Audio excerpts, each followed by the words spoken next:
So we have lateral surface of a cylinder, which is basically the curved surface. So let's put on here the curved surface. If you even want to say surface between the two circles, that works too.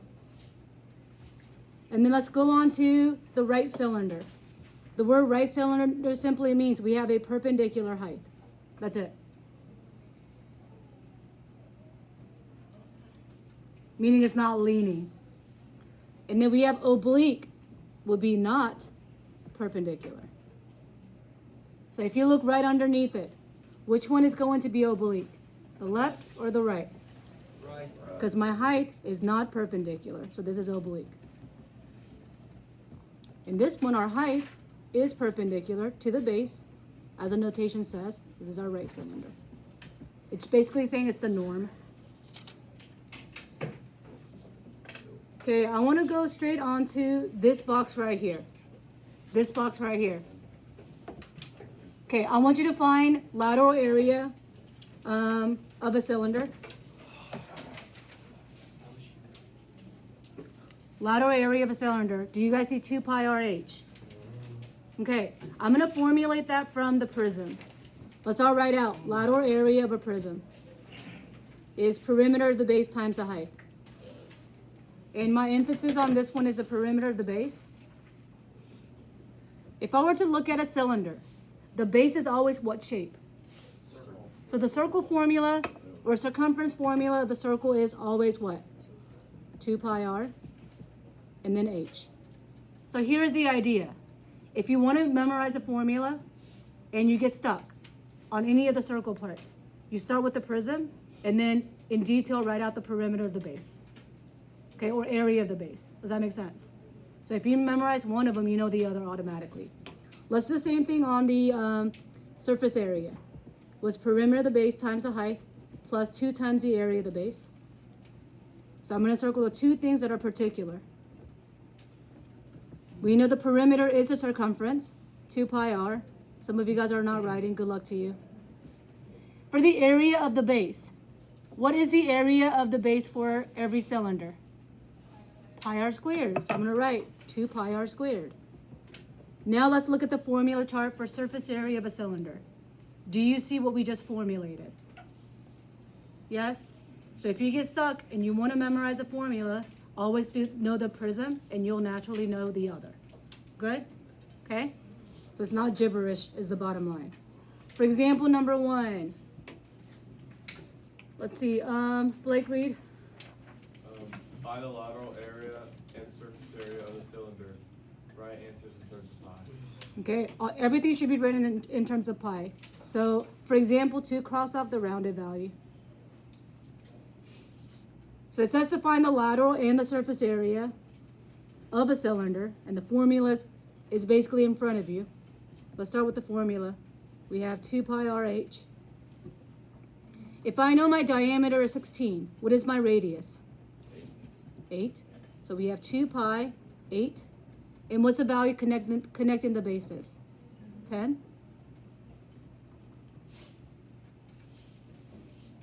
I think we can do this in our head, right? What is 8 times 10? 80? 80 times 2. There we go. But if you have to do the math on the side, by all means, go for it. And then let's go to surface area. Always write out the formula so you know where to plug in what. Now, we know this already, so I'm just going to write out 160 pi.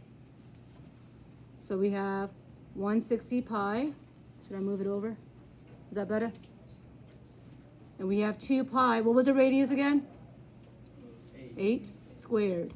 Now, we know our 8 squared is 64. Can we do 64 times 2 in our head? How many? 128. Okay, 128 pi. We already have 160 pi. What is common between these two values? They both have pi. So can I combine them then? Yeah. So how many is this together? 288. We have pi and inches squared. Boom. I think the numbers on this one turned out pretty nice. Let's see about the next one. Kaylin, let's read number 2.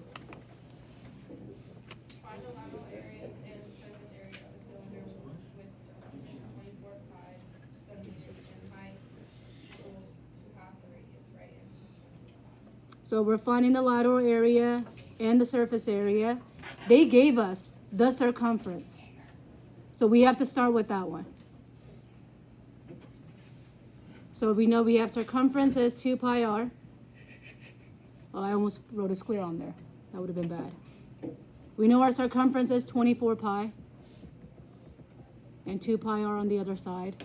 What is common between the right and the left that I could cancel? The pi. So if I take 24 divided by 2, how many is my radius? 12. What information did they also give us? The height is what of the radius? What is half of 12? Boom. So let's write out my lateral area is 2 pi RH. Are you going to write? Do. 2 pi, the radius is 12, and h is our 6. What will be a clever way to multiply this? What two numbers should I multiply? 2 and 6, then I'm going to get 2 digit times 2 digits. Still 2 and 6? Wait, I said 10. 10 and 6? Where's 10? Wait.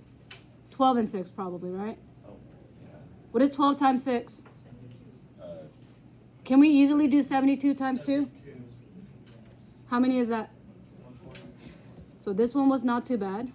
And notice the pi on there? And it's centimeters squared, so we got the lateral area. So halfway done. Surface area, 2 pi RH plus 2 times pi r squared. Since I know the first part, let's just fill in what I know, 144 pi. So we have 2 pi. The radius again is how many? 12. Okay, what is 12 squared? Can we double 144 easily? Yes. How many? 288. 288? 288 pi. And let's leave 144 pi. And again, can I combine these two? Yes. Now this one may involve some work. Go ahead and add these two on the side. 144 plus 288.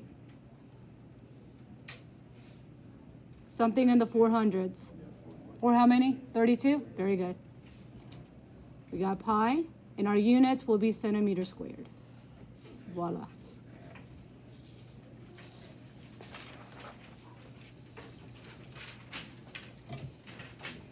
Okay, I'm gonna go straight onto the half of the next page and talk about the formula again. No matter whether I have a right cylinder or oblique cylinder, it's still, the height will still be perpendicular at all times. Okay, it's not the height that's going to be leaning. So in this case, the volume of a cylinder, I want to start with the volume of a prism. Someone read to me the volume of a prism, so we can formulate it again. B equals BH. Oh, what kind of B? Capital B. So area of the base times height. My focus will be the B. The base on a cylinder is always what shape? Circle. So we know in place of B, it's going to be pi r squared h. Now look at your formula chart next to volume of a cylinder. Do you see pi r squared h? Yep. Are we good with that? Thumbs up? Okay. So number 3. Frank, let's read. On the volume of the cylinder, you answers in terms of pi. So volume of a cylinder, always in terms of pi, no matter what. So we have volume is pi r squared h. I feel like everything's given, huh? What's the radius? 9. What is the height? 14. Okay, for this one, I guess we have to do 81. Let's multiply 81 and 14 on the side. Go. 81 and 14.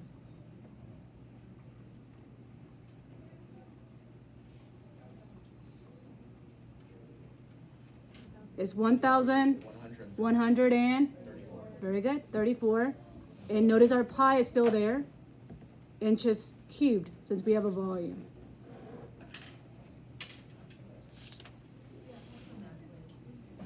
Okay, example number 4. David, let's read. Find the volume of a cylinder with a base area of 121 centimeters squared and a height equal to twice the radius. Leave the answer in terms of pi. So we have the volume of a cylinder. They gave us a base area. And the height is equal to twice the radius.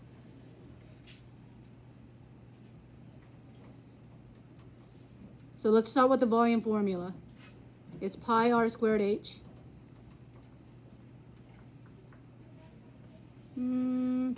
Is the volume given for this one? No, we're looking for the volume. Base area is that. So that's going to be this right here. Base area is all of this, correct? So let's put on here, area of the base for this one is pi r squared.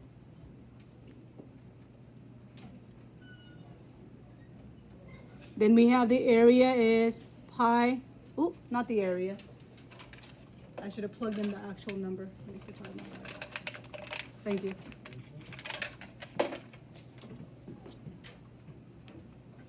Oh no, I'm out. Okay.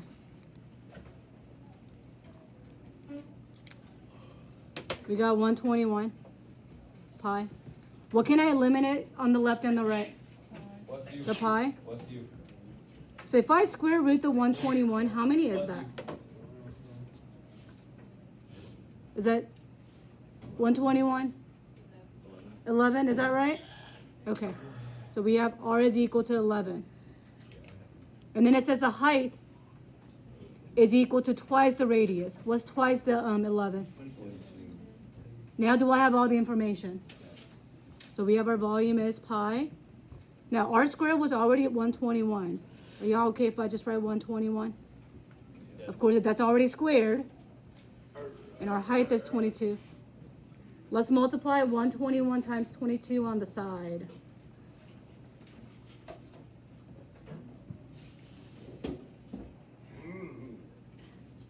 It'll be something in the 2000s.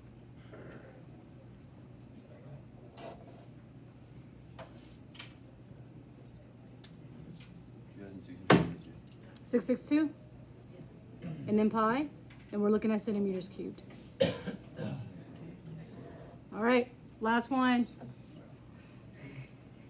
Okay, Lawrence, let's read number 5. If the volume of a cylinder is 81 pi meters cubed and the radius is 6 meters, what is the height? Okay, so they gave us the volume, they gave us a radius. Let's start with the formula for the volume. Pi r squared h. So we know the volume and we know the radius. Let's plug it in. 81 pi is equal to pi 6 squared h. Again, what can I eliminate on the left and the right? So here, it's not very pretty. We have 81 is equal to 36 h. Let's go ahead and simplify that number. If I take, actually we're dividing by 36. If I take 81 divided by 36, what can they both be divided into for us to simplify? 9, is that right? Yeah. So that's going to give us 9 over what? 4. Can I further simplify this? No. So I can leave it as it is, and our height is denoted by meters. You can also say, if you prefer the mixed fraction, 2 1/4 meters. They're both good, as long as the number is simplified all the way down.